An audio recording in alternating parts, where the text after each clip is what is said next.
The point of this, though, was how do you do deals with no money? And one of the ways that you can do deals with no money is by having a great deal to start. So if you have a great deal to start, there's always somebody, especially in a super hot market like we're in. And again, there are markets, across the country. Um, that most markets across the country are hot, and it doesn't really matter what market you're in. If you have a great deal, a deal that's a better than average, you can definitely work those out.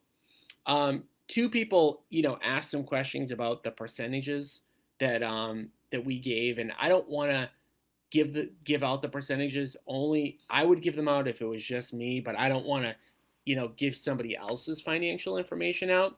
But let me just kind of give you guys like, an outline of kind of like how things can work. So the first thing to think about is what is finding the deal worth. Now, when we talk about finding a deal, we're talking about finding a great deal. We are not talking about going on the MLS, right? We call the MLS the multiple losing service. We're not going on the MLS. We're not going on public. We're not going on LoopNet. We're not getting access to deals that everybody has access to.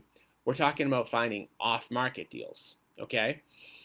So, how much is that percentage worth? And again, you can come up with any number that you want, but what I typically see is somewhere between like 10 and 20% for the person that just found the deal. Okay? If it's a killer deal, maybe it's even a little bit more than 20. Maybe it's 25 or 30%. Okay?